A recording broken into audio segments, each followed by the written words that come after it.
Barnegat. The word has weight. What she lacks in depth, she makes up for in distance. 42 miles of beautiful brackish water stretching from Bay Head in the north to Little Egg Harbor in the south. Millions cross over in hopes of reaching Seaside, Beach Haven, the ocean. But those in the know choose to stop at her mucky shores. Makes me think of a place that involves a lot of people in a lot of different ways. Motorboaters and fishing and crabbing and sailing, but it also means, people back in the pines enjoying the source of the water in Barnegat Bay, valuing the streams that feed the bay.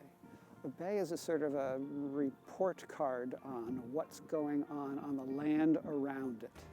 And if the bay is in good, clean shape, then that tends to mean that the people around the bay are in harmony with nature.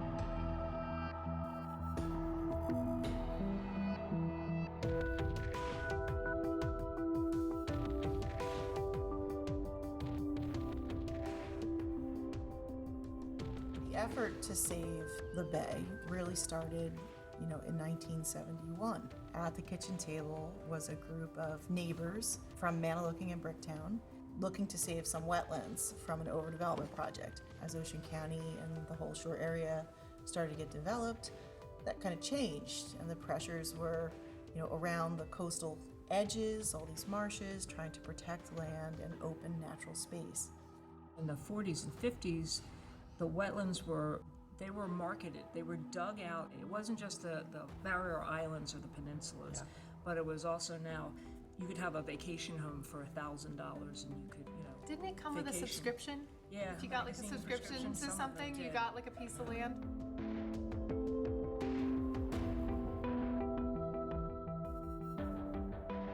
It wasn't until 1970 that they regulated the coastal wetlands. So until then, they would get a grant from the state and be able to now dig out the areas and create the lagoon communities. So they could just zone, and people just thought this is the greatest thing. We can let all these houses come in and we don't need to really understand what's the effect of an impervious surface, what's the effect of filling in these wetlands.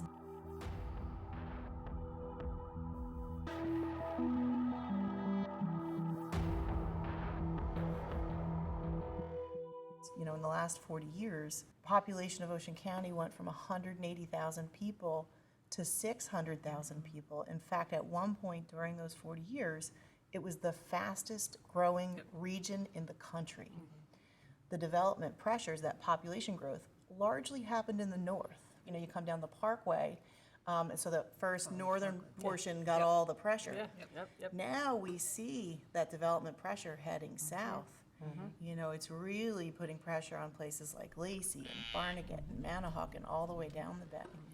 The volume of people on a 50 by 100 lot now is changing. 50 by 100 lot with a little Sears kit house in 1969, now gone. Now it's a giant, huge house. When you talk about municipal budgets, like, oh, wait a minute, there's that many more people taking showers, flushing the toilet, and that big house that needs to be turned on. Where does that energy come from on the grid? Ocean County has a $5 billion tourism industry. And okay, so we think of just the people coming, but what about the jobs? Whether it's seasonal or part-time, places like Great Adventure or the Boardwalk. The stakeholders that are inland, the ones that are moving here, not because of the bay, but either because land is cheap or there's opportunities, but yet they do impact the bay. And of course, some people don't even connect themselves to the bay. I feel like we're putting like a lot on they, them, But there's direct marketing happening to they and them, especially after Sandy. There was a direct marketing campaign specifically saying, come here. We are at a breaking point.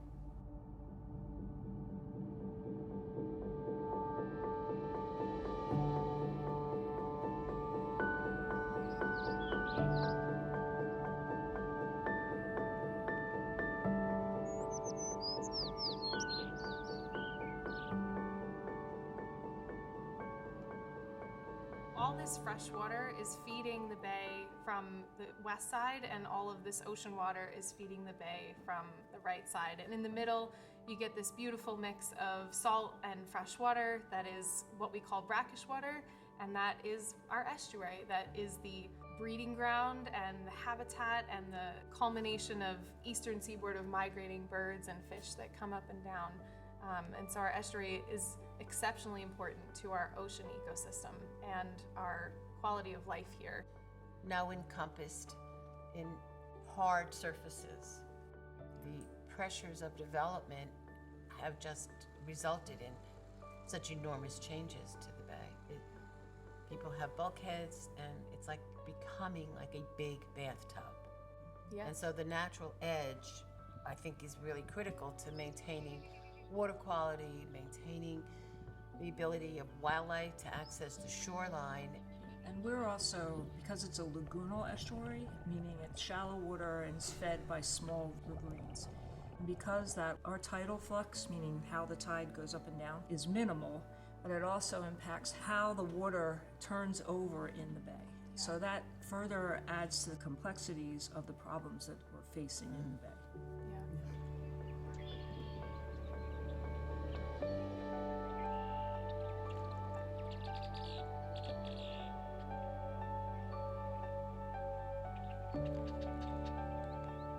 Mostly, really, where the nutrient pollution is coming from is 50 by 100 properties. So your residential homeowner who, moves to the shore and wants to have that yard for their child to grow up or to enjoy retirement, and they largely put in grass, yards, because that's enjoyable.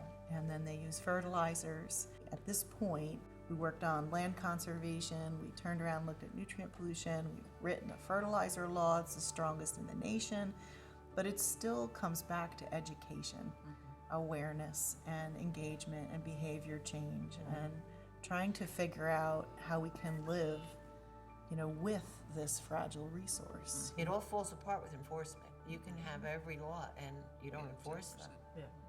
I see it all the time when I'm out in the wetlands, just the mere lack of enforcement when it comes to personal watercraft. Within the law, it says that you need to stay 200 feet away from the shoreline, and yet the creek that they're running up and doing their James Bond movie on is less than 50 Right. at full bore. And, just the mere impact of what that's having their wake as far as our eroding shorelines go. The Ocean County Sheriff's Department, has a boat and a marine team, but they have one boat. It's a big bay, so it's very difficult, actually. If you have a problem in the South Bay and the one boat's in the north, it could take an hour or more to get down to respond to the issue.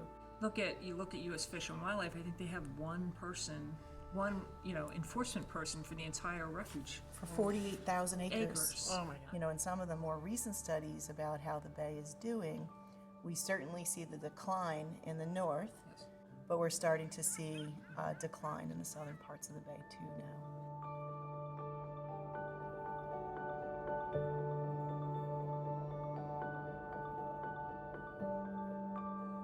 We're starting to see swimming pools in basically every yard. Along the bulkheads. It's It's such a capacity. We just put 300 in, on Longest Island. 300. This year. And the reason is you can't really enjoy the bay. There are 37 towns specifically whose land drains to Barnegat Bay. You would think that the officials in those towns would be the guardians of the bay, right? Essentially, they're making land use decisions. But a good deal of those decisions, they kind of wash their hands of and say belongs to the Department of Environmental Protection, and we will only do what they say can be done. Citizens get lost in the middle.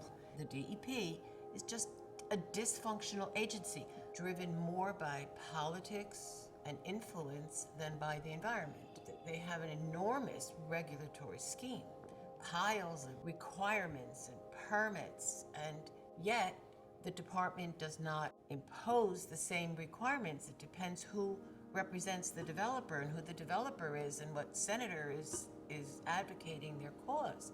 It's frustrating. I know our phone rings a lot, and everyone who calls, is emotional because it's their backyard, it's their neighborhood, it's the patch of woods they love. We try to help the best we can, but in some places we feel like the rules just aren't enforced equally. It feels like the big developers really get away with murder. Correct.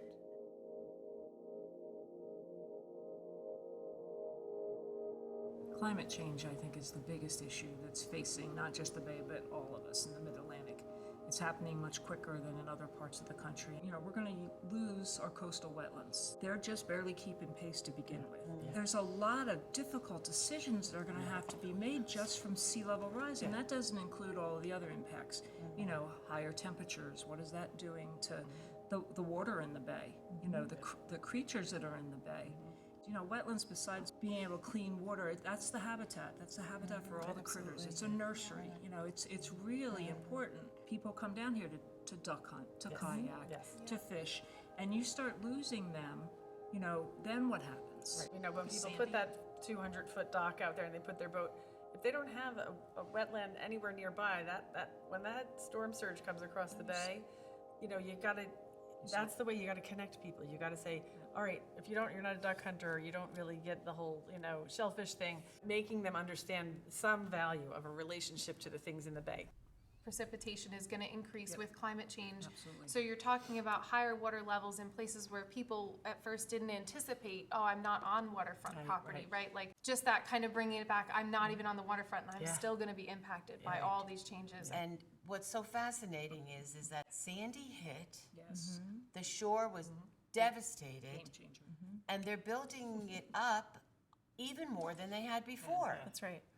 They're elevating the houses, but you're not going to be able to drive on the road. Right. Conversations that have to start. It's like, great, you're going to raise the roads, you're going to raise the bulkheads at the street end. That's your short-term stuff. Then what are you going to do? That you're forced to sort of think beyond that. Yeah, we weren't allowed to say sea level rise. It's the emergency responders. They were seeing the, quote, sunny day flooding. They knew something was happening. Politically, were they allowed to really talk about it? No. Although after Sandy, a lot of their plans, their all hazard mitigation plans, are all now incorporating climate change, climate risk. So whether your politicians are really talking about it, certainly the community planners, your local planners, they're including those elements in those plans. We can look at this immensity of government, every level that you can possibly imagine, and yet it's been entirely ineffective. But in the end, guess who's going to win? Mother Nature. Mother Nature Yes. is Gonna win. Yep.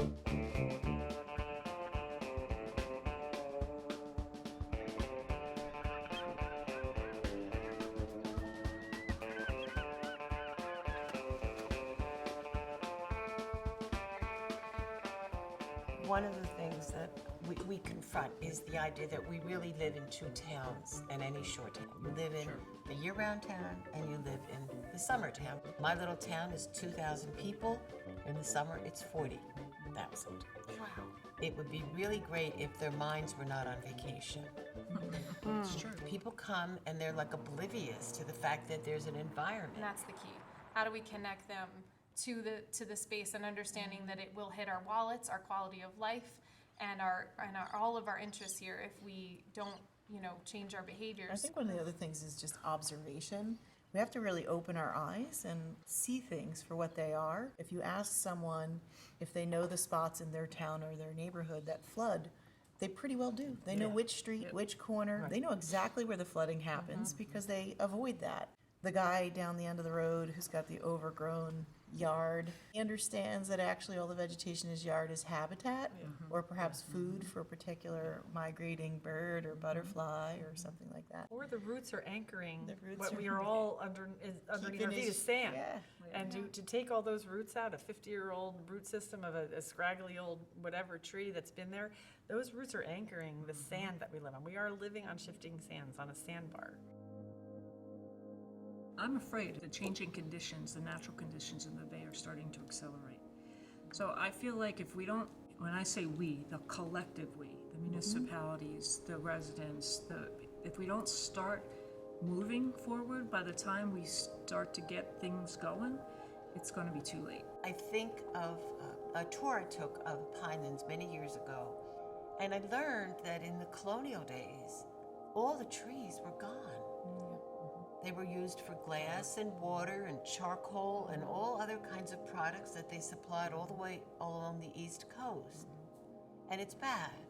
And I think that's the kind of thing that can hearten people to understand that this is not irreversible.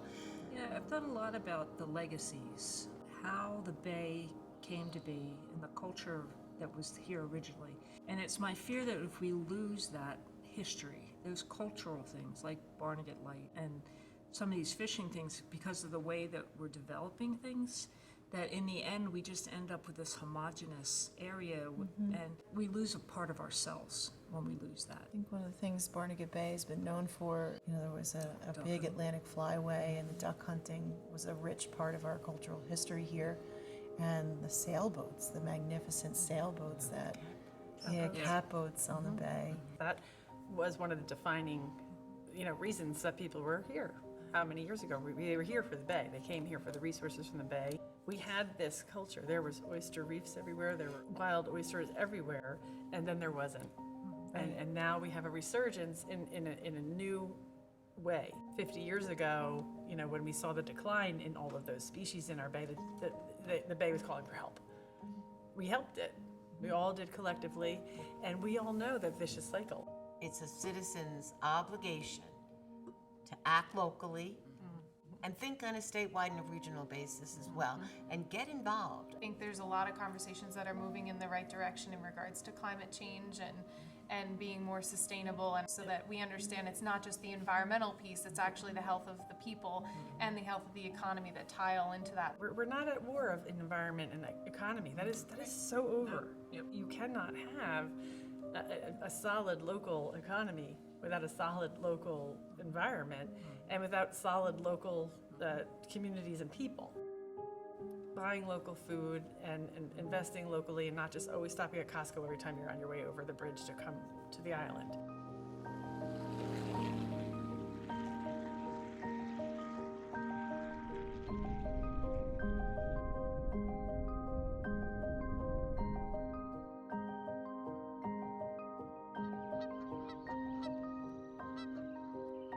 After 50 years of fighting to save Barnegat Bay, more people know where Barnegat Bay is.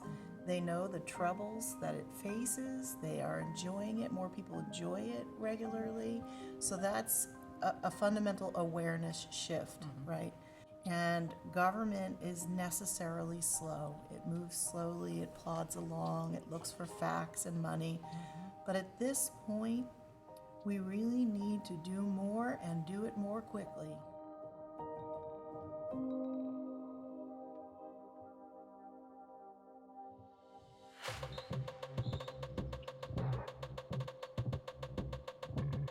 The Bay has been patient. She has provided her resource and refuge. Meanwhile, for over 50 years, we have engineered, erected, extracted. There is a balance. We are teetering. Nature will have her reckoning.